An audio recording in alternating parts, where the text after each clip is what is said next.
Class reunion. The campus heartthrob often joked by calling my girlfriend baby, and my girlfriend never rejected it. On the contrary, she gladly accepted it, looking as if she enjoyed every second. Even afterward, on WeChat, she chatted with him in the same way. My reminders were useless, so I directly announced a breakup. My girlfriend was dumbfounded, just because someone jokingly called me baby. You're breaking up with me over that? I nodded. Unexpectedly, after the breakup, she cried with regret. Chapter 1, Baby, Breakup. Jack, are you insane? Just because Jonathan called me baby as a joke, you're really breaking up with me for that?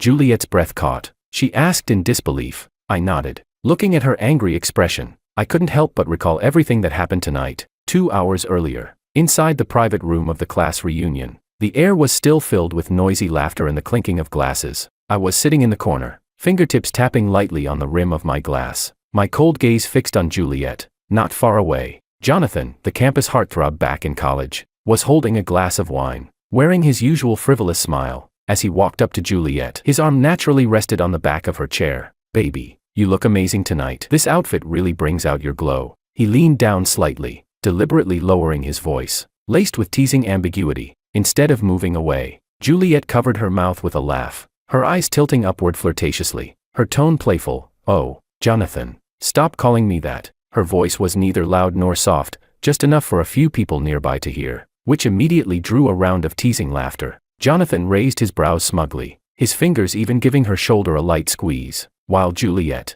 my girlfriend, only smiled and brushed his hand away, without giving the slightest clear rejection. My fingers froze on the glass, and my gaze turned ice cold. This wasn't the first time. In their WeChat chats, Jonathan had called her baby more than once, and her replies were always along the lines of all right or don't tease, sometimes even accompanied by affectionate stickers. I had reminded her before, but she always brushed it off with, he's just joking. He calls everyone that. Don't be so sensitive. Sensitive?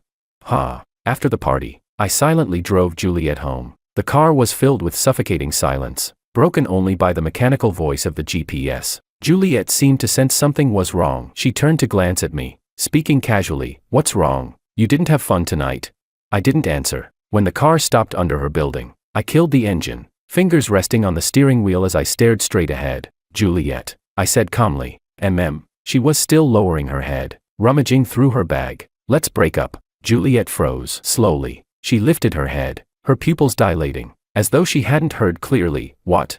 I turned my face, repeating word by word. I said, let's break up, and that led to the scene at the beginning. Now, watching her anger and confusion, I gave a cold laugh, pulled out my phone, opened WeChat, and brought up her chat with Jonathan, shoving the screen right in front of her. A joke. How many times has he called you that? And which time did you ever refuse? Juliet's face turned pale, instinctively defending herself. That's just how he is. He calls everyone that. Why are you so petty? After all these years together, you're breaking up with me over something this trivial. I pulled my phone back, my eyes growing completely cold. Everyone. Then do the other girls also laugh like you? Fluttering with joy, looking like they can't wait to throw themselves at him. I sneered. Juliet, don't insult my intelligence, and don't insult the word relationship. I reached over, swiftly unfastened her seatbelt. Enjoying ambiguous flirting may be your choice, but my bottom line will not be trampled. My voice was icy. Get out. Juliet's face flushed red instantly, a mix of shame and fury. She shoved the door open, her high heels striking the ground hard. Turning back, she glared at me. Jack, you'll regret this.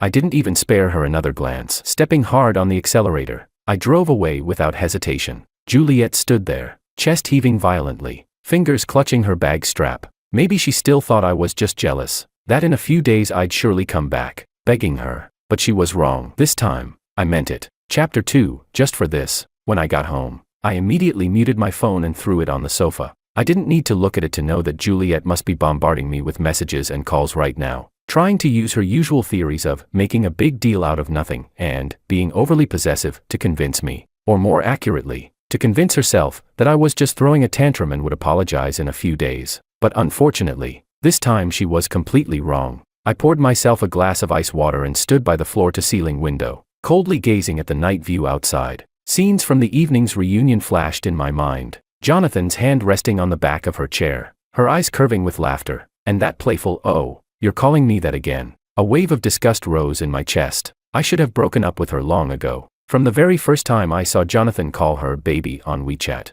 and she responded with a giggly emoji. I should have told her to leave, but I gave her a chance, reminding her to set boundaries, and she just brushed it off, saying I was overthinking. Juliet stood by the door, her fingers trembling as she typed message after message. Jack, what do you mean? You're breaking up with me over a nickname. Jonathan just likes to joke around, you know that. Yuri being so childish.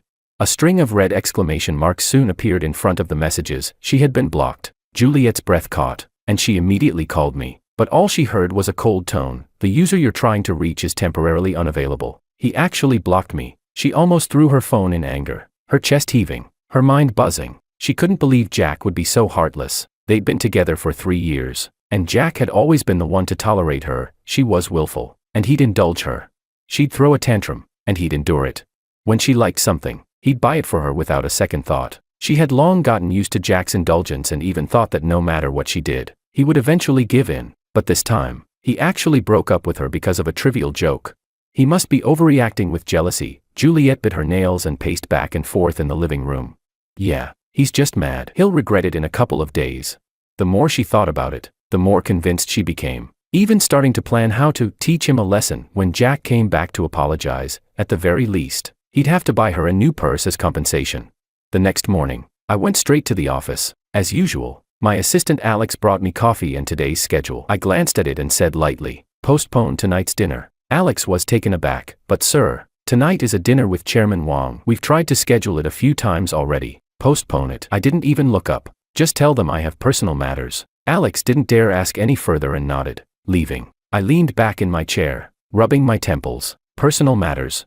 I just didn't want anyone to notice that something was off with me, although I was the one who initiated the breakup. 3 years of feelings weren't fake, and the frustration in my chest wouldn't go away. But I knew clearly, this frustration wasn't because I was reluctant, but because I was disgusted with my own indecision. I should have ended it sooner. The first time she ignored Jonathan's overstep, I should have told her to leave. All day long, Juliet's phone screen lit up and then went dark, lit up and went dark again. She checked WeChat every few minutes, afraid she'd miss Jack's regretful message, but the chat window remained empty. Not even a friend request. He really isn't talking to me. She bit her lip, her heart starting to panic. Her best friend messaged her, so, have you made up yet?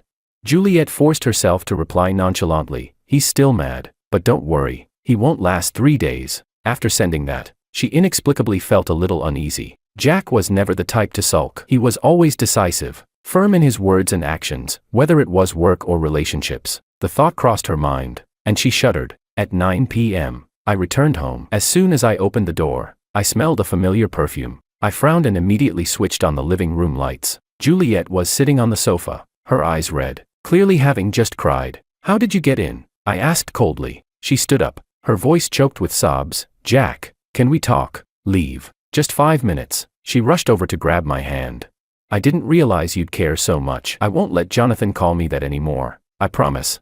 I sidestepped her touch and walked straight to the door, pulling it open. Juliet, don't make me say it again. Her face turned pale instantly. Juliet stood in the hallway, staring at the door that slammed shut in front of her, feeling as if she had fallen into an ice cave. It was only at that moment that she finally realized. Jack was serious. He really didn't want her anymore. Chapter 3, Cutting Ties Completely. After Juliet left, I looked around the living room. Her scent still lingered in the air, sickeningly sweet to the point of being nauseating. I walked over and opened all the windows, letting the night breeze flood in and disperse the smell. Turning, I entered my study, opened my computer, logged into WeChat on the web, and opened the chat history with Juliet. My fingers slid across the touchpad, scrolling back page after page. Jonathan's baby appeared so often that it was glaring. Baby, are you coming to the weekend party? Juliet replied with a cat nodding emoji. Baby, the lipstick you recommended looks really good. Juliet replied with hee hee. I'll buy it for you next time. There were even more explicit ones. Baby, your skirt is so short tonight. Aren't you worried your boyfriend will get jealous? She replied. He doesn't care about these things.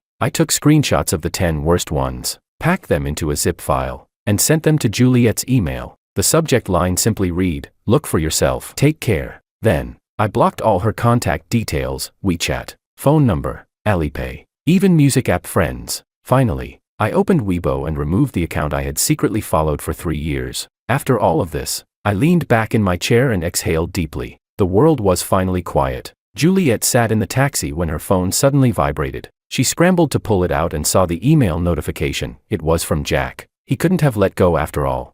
As she clicked open the attachment, her smile froze. There were over 10 screenshots of chats, all conversations between her and Jonathan. The playful banter she had once thought was no big deal, the flirtation she had assumed was just jokes between friends, were now laid bare in front of her. Each message felt like a slap in the face. The one that made her shiver the most was the last image. It was a message Jonathan had sent before last night's party. Baby, dress nicely tonight. I brought you a gift. Her reply had been, what gift? I'm looking forward to it. The taxi suddenly slammed on the brakes, and Juliet almost collided with the front seat. The driver cursed and swerved, but she felt like all her strength had drained from her body, and she collapsed into the seat. Her fingers trembled as she opened WeChat and messaged her best friend, I think Jack is serious. As soon as the message was sent, a notification popped up. The other person has turned on friend verification. You are not their friend. Juliet was stunned. She quickly opened her contacts and realized that even her best friend had removed her. Then she remembered, this best friend worked in Jack's company's finance department. That evening, after I finished my shower,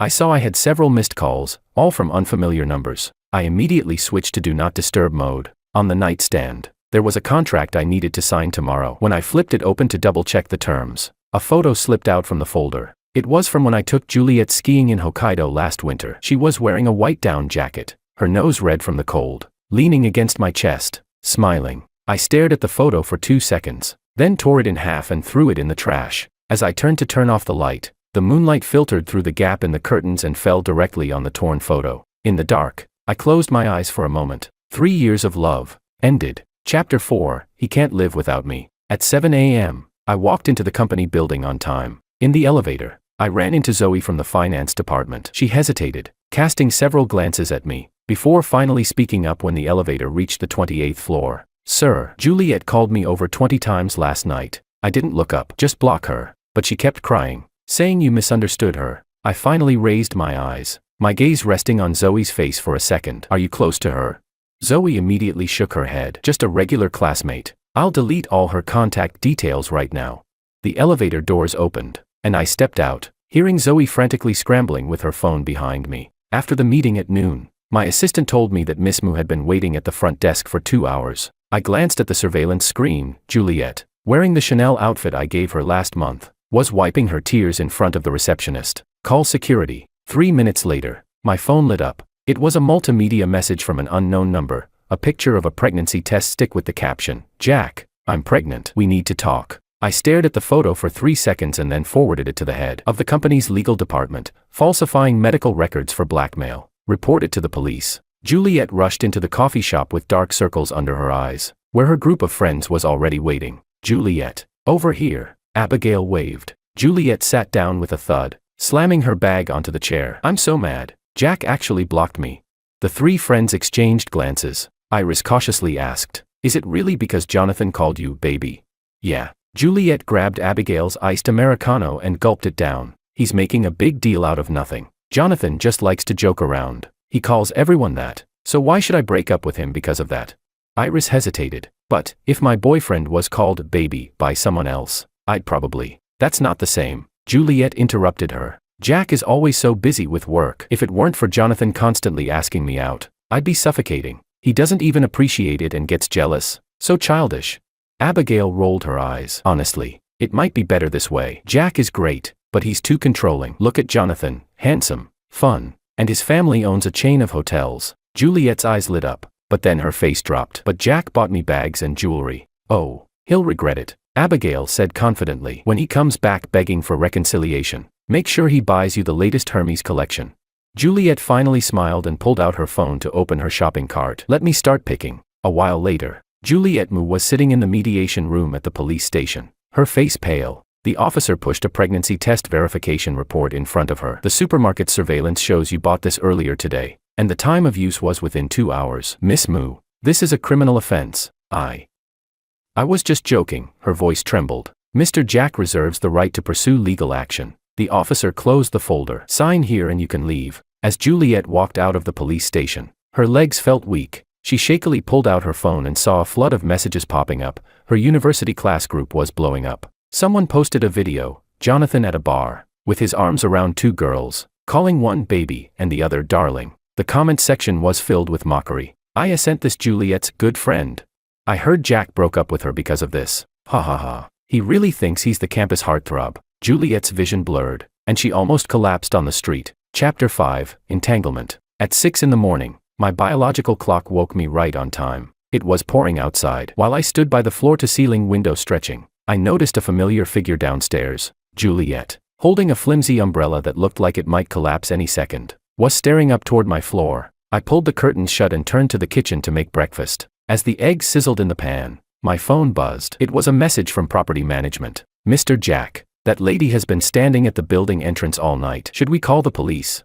I replied, no need. She won't last through today. Sure enough, when I went downstairs in a suit and tie, Juliet was already gone. At noon, while dining with a client at a Michelin restaurant, the manager came over quietly. Sir, there's a Miss Moo insisting on seeing you. I looked toward the entrance. Juliet, wearing a wrinkled blouse, was being held back by 2 waiters. The moment she saw me, she shouted, Jack, I was wrong. Please give me another chance. Everyone in the restaurant turned their eyes toward us. I excused myself to the client, pardon me, walking to the door. Juliet immediately grabbed my sleeve. I know I was wrong. I'll never talk to Jonathan again. Look, she fumbled with her phone. I've already blocked him.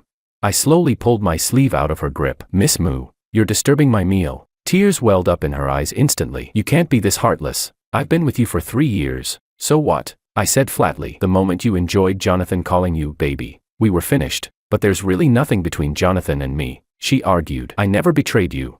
Emotional betrayal doesn't count as cheating. I looked at her coldly. Hearing the so-called campus heartthrob call you baby over and over, don't tell me you didn't feel anything. Juliet froze, wanting to defend herself, but in the end, she staggered away. That evening, when I returned home, I found a paper bag hanging from the doorknob. Inside was the Chanel jacket stained with rust, along with a crumpled note. Everything you gave me, I'm returning. I tossed the entire bag straight into the trash. Just as I was about to enter, the elevator chimed open. Movers carried several large boxes out. The long empty luxury apartment across the hall finally had a new owner. A woman in a white suit was directing them. Hang this painting in the study. Be careful. She turned and noticed me, nodding politely. Hello, I'm Helen, just moving in. I'm Jack. I extended my hand. Need a hand?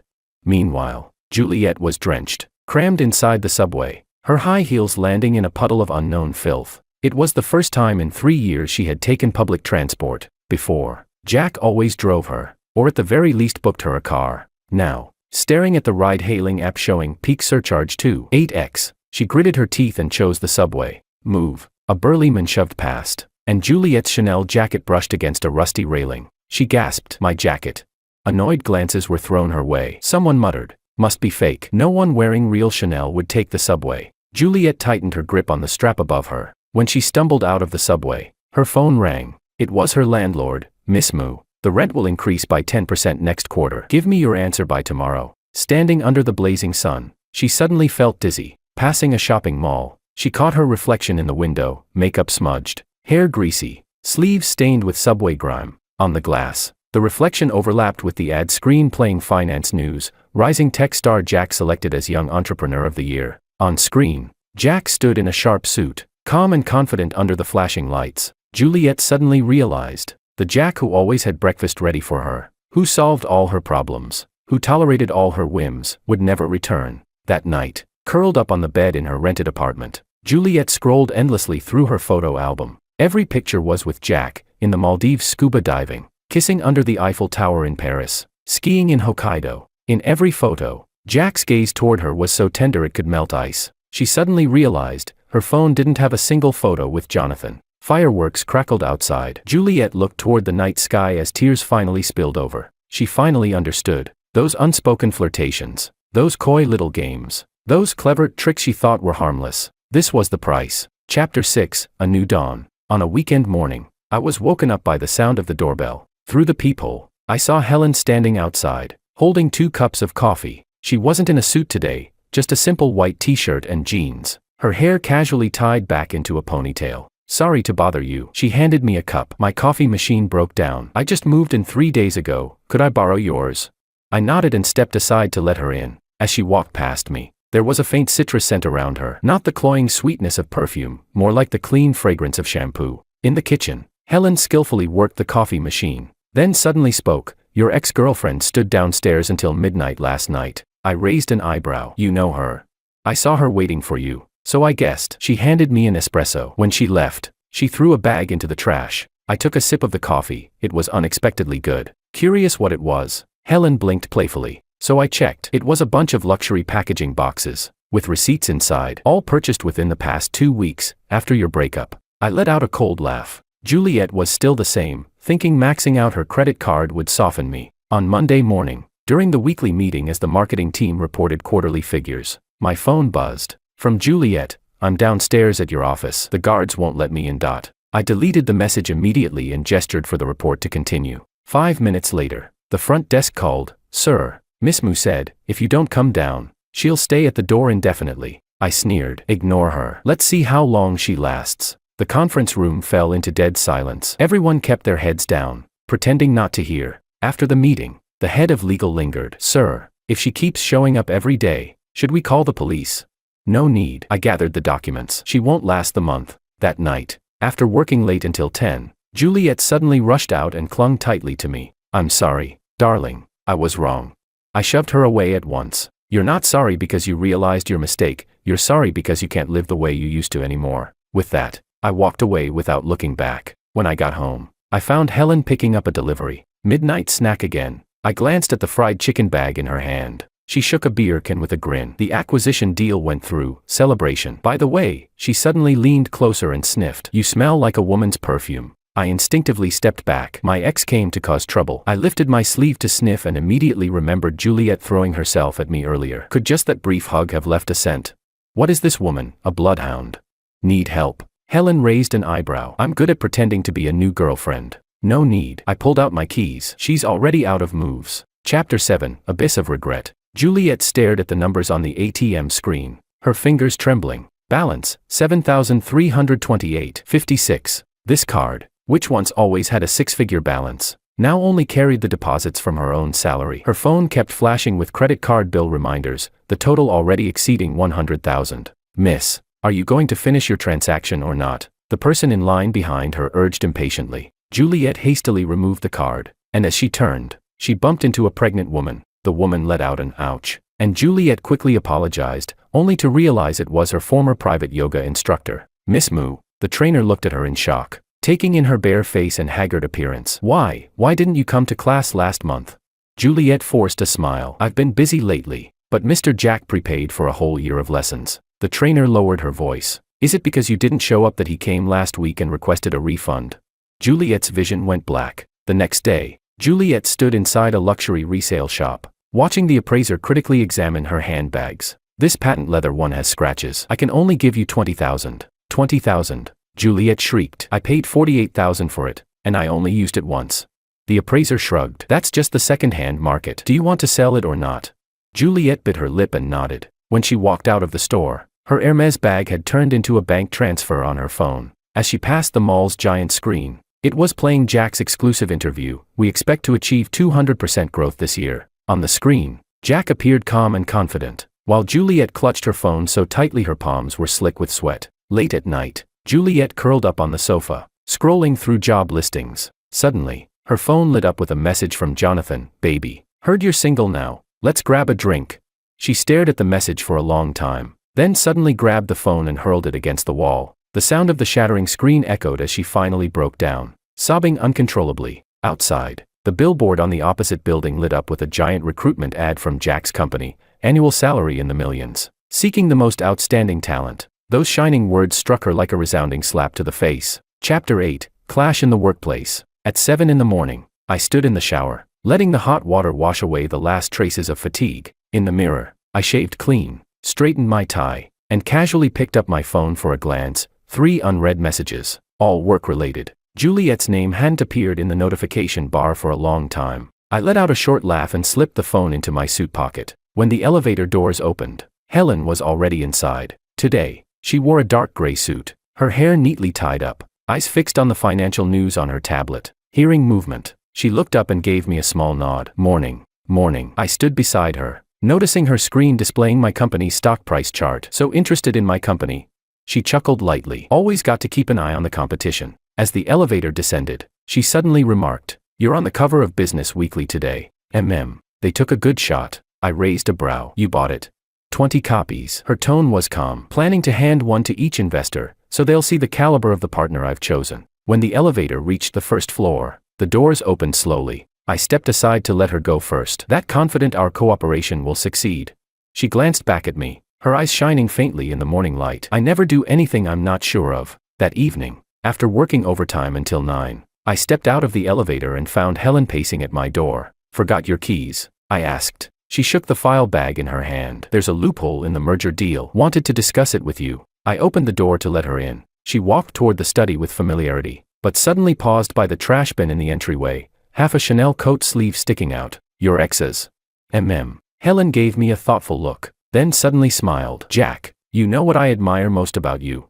I raised a brow. Waiting. Decisiveness. She pulled out the file and handed it to me. Like this contract, once you found a problem, you had it redrafted right away. No compromise. I took the file, my fingertips brushing against hers accidentally. Her hand was warm and dry, no cloying perfume, no stickiness. Outside, the city lights glittered. Somewhere out there, Juliet was probably staring blankly at her empty bank account, and I suddenly realized I hadn't thought about her for an entire week. Chapter 9, Baby, break a leg. At noon, during my break, I was chatting with the executives in my office when Zoe suddenly barged in, her expression odd as she handed me a phone. Sir, you might want to see this. On the screen was a group chat from our university classmates. The latest post was a photo of Jonathan lying in a hospital bed, his right leg in a cast. Captioned, "Take it easy, brothers. I really screwed up this time." Expressionless, I scrolled through the messages, reading the backstory. Last Friday night, Jonathan couldn't keep his mouth shut at a bar. He shouted "baby" 3 times at the girlfriend of a vice president from a tech company, who threw a drink in his face on the spot.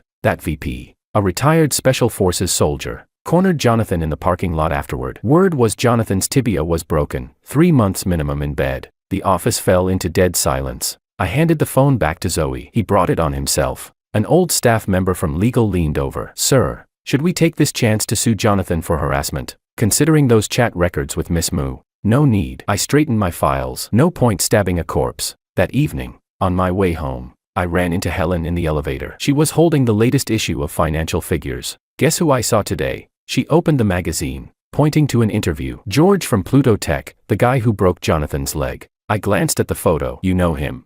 Classmate. She chuckled. He said he'd cover Jonathan's medical expenses. The condition, that the brat avoids women altogether in the future. When the elevator reached the first floor, we walked side by side toward the parking lot. The night breeze carried the faint scent of cedar from her. I suddenly asked, what would you do if someone called you baby? Helen paused, turned to look at me. First drink in his face, second one down his pants. Her eyes narrowed. Why? You want to try it, boss? I laughed under my breath and held the car door open for her. Let me give you a ride. Meanwhile, Juliet sat staring at a job posting on her computer. MT Tech is hiring a marketing director. Annual salary, $800K, 2M. It was Jack's company. On impulse, she clicked apply. The system autofilled her resume. Her last job, 3 years ago, CEO's girlfriend. Panicking, she quickly closed the page, only to hear her coworker exclaim behind her, "Oh my God, look at Jonathan's new post." Her phone buzzed madly. In the university group, someone had shared Jonathan's latest update. He was in the hospital bed, flashing a peace sign, captioned, "Legs healing. Thanks for the love, babies." The comments section was pure ridicule. Still hitting unmarried women. Which bone will you break this time? LOL. Does he still think he's the campus heartthrob? Juliet's chest tightened. She could barely breathe. The chat was blowing up. Breaking news. The guy who hit him was George from Pluto Tech. Serves him right. Heard that guy used to be Special Forces. Jonathan really hit a wall this time. The girls from Wall Street. The most suffocating was the video below. In the dim bar, Jonathan leaned toward a short-haired woman with a sleazy grin. "Baby, drinking so slow, waiting for me to feed you." The next second, she grabbed her glass and splashed it in his face. A low, cold male voice came from off-camera. "Who the hell are you calling baby?" Juliet suddenly remembered the reunion half a year ago, when Jonathan had draped his arm over her shoulder, calling her baby. And she had laughed and swatted his hand away. Jack had been sitting right across, his gaze icy cold. Her phone buzzed again. A message from her friend. See the group chat. "Now do you understand why Jack broke up with you?" Juliet bit her lip hard. At dawn, Juliet curled on the sofa as Jack's interview replayed on TV. In terms of business management, I believe a bottom-line mindset is crucial. On screen, Jack, in a sharp suit, spoke calmly. It's the same with relationships. Once a red line is crossed, there's no turning back. The host joked, "We hear you're still single. Are your standards too high?" He smiled faintly. "I simply know what I want." Juliet abruptly switched off the TV. In the darkness, she finally cried, not out of indignation, not out of anger, but from complete and utter regret. At last, she understood, the moment Jack stood up and walked away from that reunion in silence. He had already given her his final mercy, and Jonathan's leg in a cast. That was the price that should have been paid long ago. Chapter 10, Belated Realization. I was jolted awake by the vibration of my phone. On the screen, more than a dozen text messages from the same unfamiliar number. I didn't open them, but the notification bar already showed part of the content. Jack. I saw the video of Jonathan getting beaten up. I finally realized how disgusting I was back then. I was wrong. Really wrong. I put my phone on silent, turned over, and went back to sleep. At 6, when I got up for my morning run, that number called 3 more times. I pressed the answer button, and Juliet's hoarse voice came through. "Jack, can we?" "No." I hung up and immediately blocked the number. In the community garden, Helen was stretching. Today she was wearing a black sports tank top, and the sweat on the back of her neck shimmered in the morning light. "Morning." She didn't turn her head. "Your phone's been buzzing non-stop." I stepped onto the treadmill beside her. "Ex-girlfriend." Helen chuckled. "Looks like Jonathan's broken leg hit her pretty hard." I adjusted the treadmill's incline. "Do you think belated realizations mean anything?" She pressed the speed-up button, her ponytail flying behind her. "Of course, they make the ones who made mistakes live in even more pain." Juliet stared at her disconnected phone, tears falling hard onto the screen. She pulled up the last photo in her album with Jack. On her birthday last year, he was holding a cake. Eyes so gentle they made her heart tremble. What wish had she made back then? Something like, "May we always be this happy." How ironic. Her finger slid through her contacts, and almost against her will, she dialed Jonathan's number. It rang for a long time before being picked up. An impatient voice came through. "Who is it?" "It's me, Juliet." Jonathan's tone suddenly turned mocking. "What? Jack doesn't want you anymore?" Her grip tightened on the phone. "Why did you always call me baby back then?" There was silence on the other end. Then suddenly an outburst of laughter. "You're not telling me you're only asking this now because it was fun. I wanted to see if Jack's girlfriend was easy to flirt with. Turns out just calling you baby twice made you blush, and I figured maybe sending you a red envelope would be enough to get you out." Juliet slammed the call shut. At 10 in the morning, the receptionist informed me that a Ms. was downstairs, saying she had something important to return to me. Let her wait. It wasn't until after lunch break that I went down by elevator. Sure enough, Juliet was still in the lobby, holding a cardboard box in her arms. 3 months without seeing her. She was so thin she looked almost like a different person, dark circles heavy under her eyes. When she saw me, she stumbled forward. These are all the things you gave me." I glanced at the box. Watches, jewelry, handbags. "No need to return them." I pressed the elevator button. "Throw them away." She suddenly grabbed my sleeve. "Jack, if I had rejected Jonathan right away back then, there's no if." I pulled my arm free. "Just like Jonathan's leg, once it's broken, it's broken." The elevator doors closed slowly. The last thing I saw was her collapsing to the ground. Juliet stood in front of the trash station clutching that box of luxury goods, suddenly remembering the first time she had received a gift from Jack. Back then, fresh out of college, she had cried and laughed at the same time when she received her very first Hermes. Jack had rubbed her hair and said, "There will be more in the future." And now, with her own hands, she threw all those more into the trash bin. Her phone buzzed. It was the landlord's final warning. "If you don't pay the rent tomorrow, move out." She squatted by the roadside, checking every single bank card balance. Together they still weren't enough to cover 1 month's rent. In the distance, the LED screen on a skyscraper was playing an ad for Jack's company, the voiceover powerful, MT technology, redefining the future. Juliet finally broke down in sobs. She finally understood. What she had lost was not just the infinitely tolerant boyfriend, but also the only person in her life who had truly loved her. And all of this, just because of a few frivolous words, baby. Chapter 11, The Road to Rebirth. Juliet crouched in the back alley of an office building, her fingers trembling as she scrolled through job listings. Juliet. She looked up and saw the shocked face of her college classmate, Abigail. The other woman was dressed in a professional suit, an MT Technology employee badge pinned to her chest. You work at Jack's company." Juliet hurriedly stood up, patting down the wrinkles on her crumpled dress. Abigail nodded awkwardly. "Marketing assistant." She lowered her voice. "You shouldn't be waiting here. The CEO gave strict orders last week. If anyone sees you, they're to call security immediately." Juliet's nails dug into her palms. How is he doing lately?" Yesterday he just closed a deal with ByteDance. At the celebration banquet, Abigail suddenly stopped talking. What about the banquet? Abigail sighed. One of the new interns accidentally spilled wine on the CEO. He just laughed and said it was fine. If it had been back then, you would have thrown a fit on the spot. Juliet suddenly remembered last year's annual party. Just because a female colleague toasted Jack with a glass of wine, she had smashed her own glass in front of everyone. At lunch with clients, the restaurant manager suddenly came over and whispered, "President, there's a Ms. waiting at the back door of the kitchen." I put down my napkin. "Call the police." 5 minutes later, the faint sound of sirens could be heard. One of the clients curiously asked what had happened. I smiled and raised my glass. Nothing important, just a minor nuisance. In the afternoon, back at the company, the receptionist handed me an envelope. That Ms. left this behind. Inside was a crumpled note. "I found a job at a milk tea shop in the west of the city. I will start over. I'm sorry." I casually tossed the note into the trash. Juliet stood behind the counter at the milk tea shop, mechanically repeating the motions of adding toppings, sealing cups, and sticking labels. "Order number 3, 1 large pearl milk tea." The manager urged impatiently. "What are you spacing out for?" She turned around in a panic, accidentally knocking over a bottle of syrup. Sticky liquid spread across the floor, just like her messy life. As she crouched down to wipe it, her phone slipped from her pocket. The screen lit up with a university group chat notification. Jack's company is about to go public. Valuation over $10 billion. Someone at her, "Juliet, if you hadn't screwed up back then, you'd be the $10 billion CEO's wife now."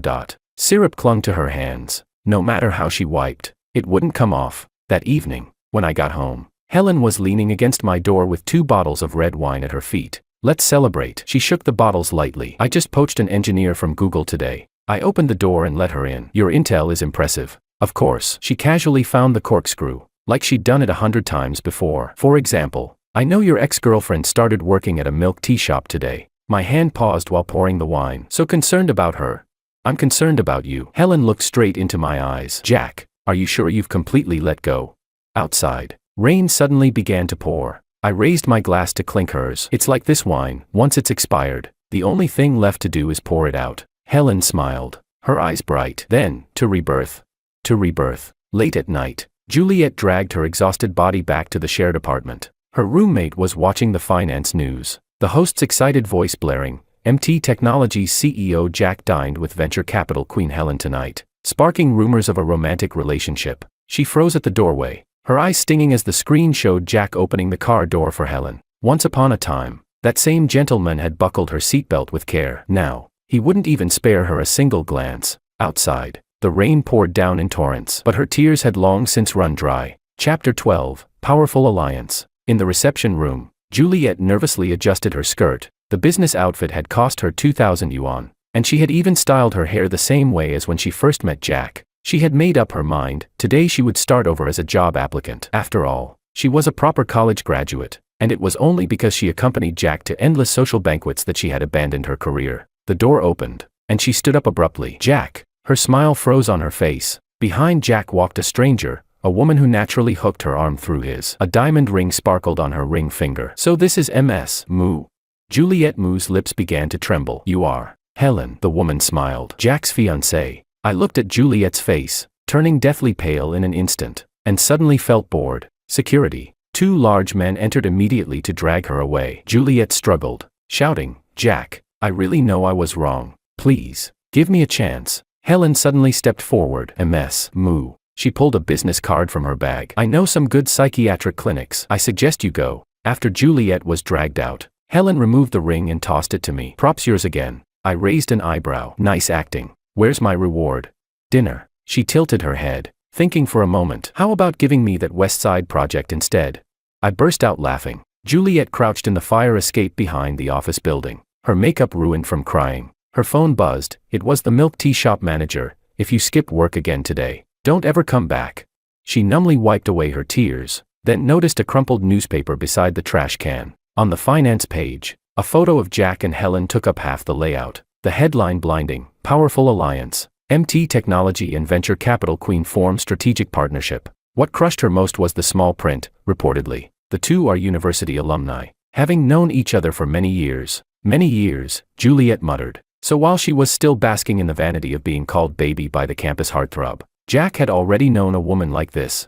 At 10 in the evening, while I was still working overtime, Helen came in carrying late-night snacks. Your ex-girlfriend's working at the milk tea shop now. I didn't even lift my head. I heard she spilled milk tea 3 times and got scolded badly. I closed the file. What are you really trying to say? Helen pushed the plate of pan-fried buns toward me. I was just thinking, if the you of today met the her of back then, would you still have been together? Outside, neon lights flickered. I thought for a moment. No, why not?